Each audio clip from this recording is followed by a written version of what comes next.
Okay, let's be honest for a second. There is something undeniably attractive about gold. Hmm. It's shiny, it's heavy, and it's been valuable for, well, basically forever. It just feels solid. It does. Yeah. It absolutely does. It appeals to that really primal instinct to protect what you've earned. Yeah, especially when you see the stock market bouncing all over the place or you read these headlines about inflation.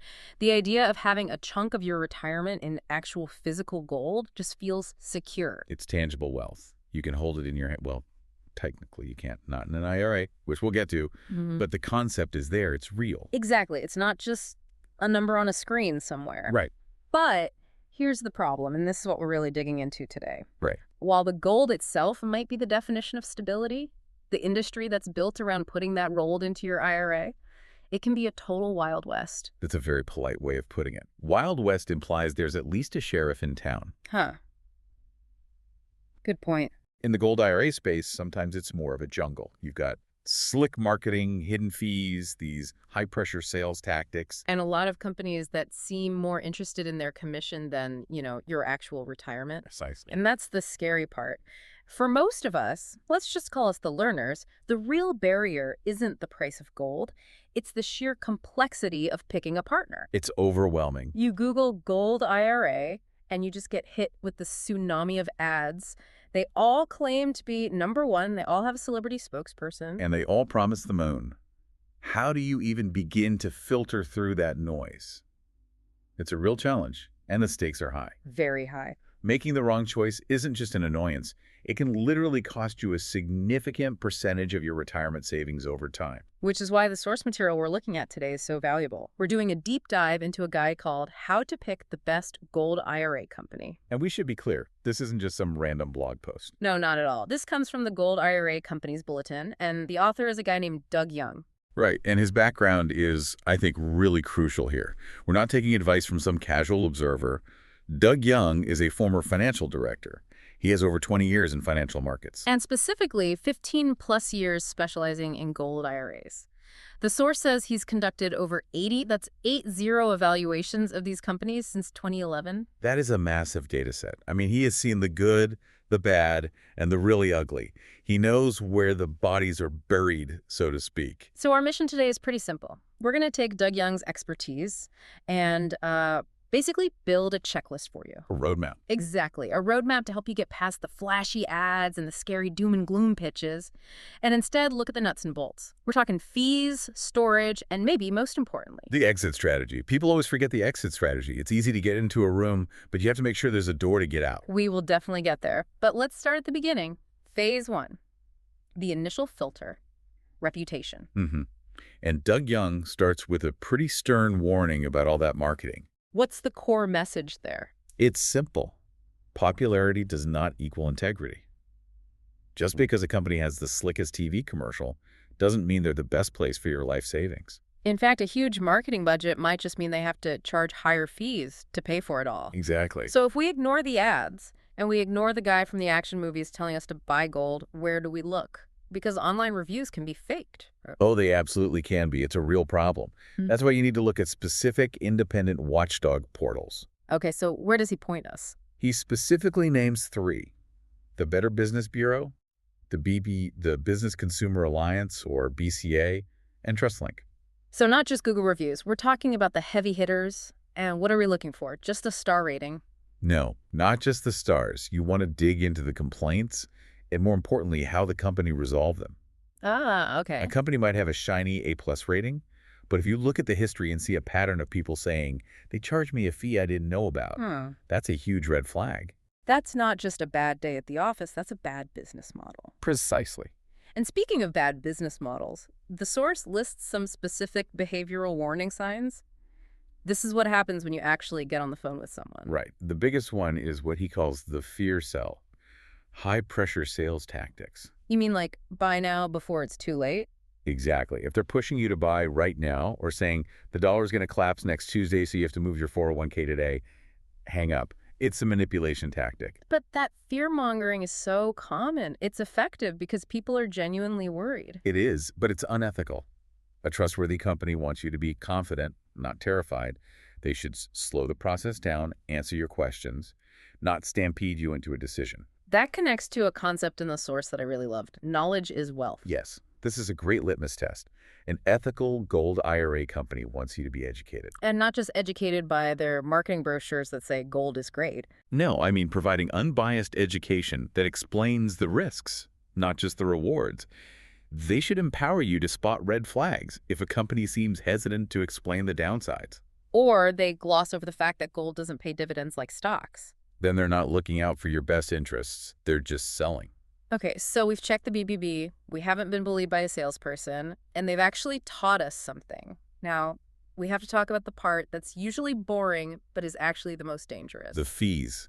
This is absolutely where the money pit trap lies. Let's unpack this, because there was a specific comparison in the source that gave me a real aha moment. Flat fees versus scaled fees. Yes, it sounds like jargon, but the math is just wild. It's so critical. Yeah. So a flat fee is exactly what it sounds like. You pay a set amount per year for administration and storage.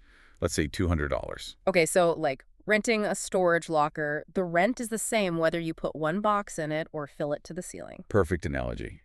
And a scaled fee, that's a percentage of your account value. Which sounds small, right? The source used an example of what, 0.1%? That sounds like nothing. It sounds negligible. Yeah. But let's play the long game. Yeah. Say you start your IRA with $50,000. But over time, your investment does well. It grows to $100,000. Okay.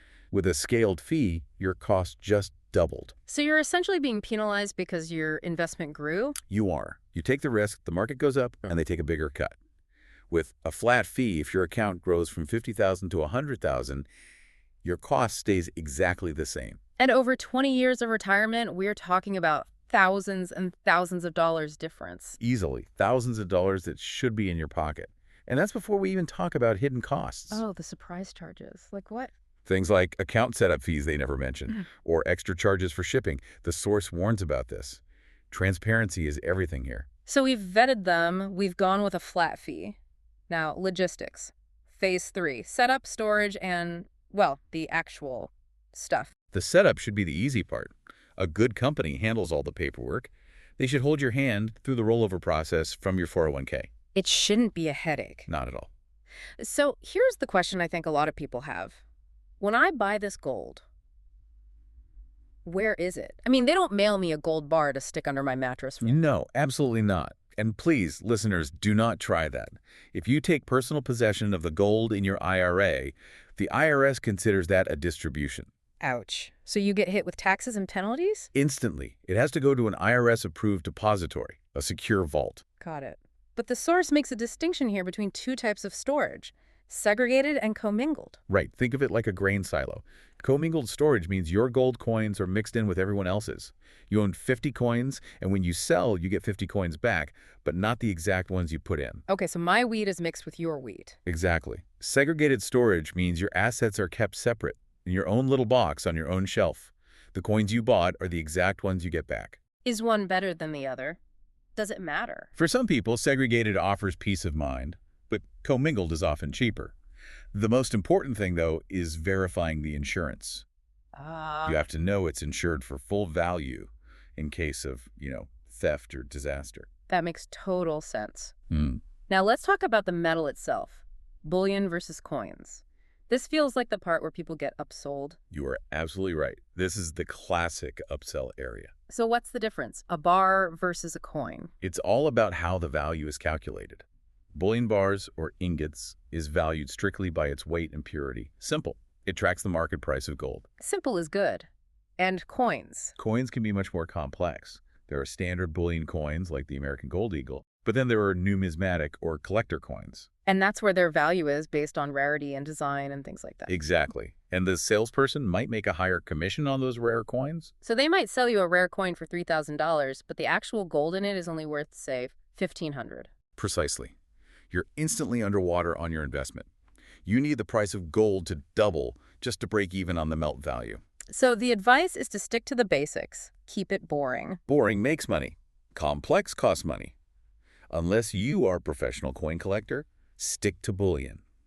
And remember, it's not just gold. A good company should offer silver, platinum, palladium too. The source mentioned something specific about silver, didn't it? Yeah, that it tends to be more volatile. Higher highs and lower lows, as he puts it. It swings around more. A good partner will explain that difference to you. Okay, so we've bought our boring bullion. It's in a vault. We didn't get ripped off on fees. Fast forward 15 years. I'm ready to retire. I need cash. This is phase 4, the end game. And honestly, it's the most overlooked part of the whole thing. The buyback policy. Yes. Everyone focuses on buying. Nobody thinks about selling. Buying gold is easy. Selling it back, that can be much harder. You can't just walk into a pawn shop with your IRA gold. Definitely shouldn't. You'd get pennies on the dollar. You need to ask the company before you sign up about their track record for buying back metals. And what specifically should we be asking? You want to know if they have a guaranteed buyback program? You want to know if they buy back at the fair market price? And how quickly they can do it, right? Liquidity. Huge. If you need that money for an emergency, you don't want to hear check back in a month. A buyback program is vital. You can't get stuck with a shiny rock when what you need is currency. Right. You can't buy groceries with a gold bar. You have to convert it, and the company is the gatekeeper of that conversion. So let's wrap this up and recap the checklist. This is the cheat sheet based on Doug Young's research. Number 1, check the reputation on independent sites. BBB, BCA, TrustLink. Ignore the slick ads. Number 2, watch the fees. Look for flat fees for the long run and ask about hidden costs. Number 3, understand what you're buying. Bullion is simple. Rare coins are complex and can be an upsell. And number 4, the exit strategy. Make sure they have a solid, fair buyback program so you can actually get your money out. And underlying all of that is the behavior test. If they're pushy or use fear tactics, just walk away. It really comes down to that ethical standard the source talks about. A good company puts your goals first. They should be a partner, not just a vendor, someone on your side of the table. Before we go, I want to leave everyone with a thought. We talk a lot about control in finance these days. Crypto, self-directed IRAs, gold.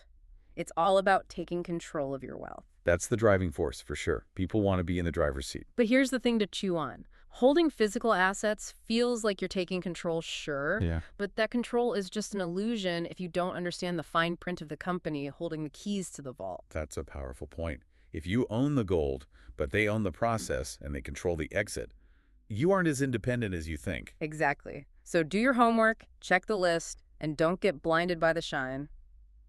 Thanks for listening to this deep dive. Stay curious and stay skeptical. See you next time.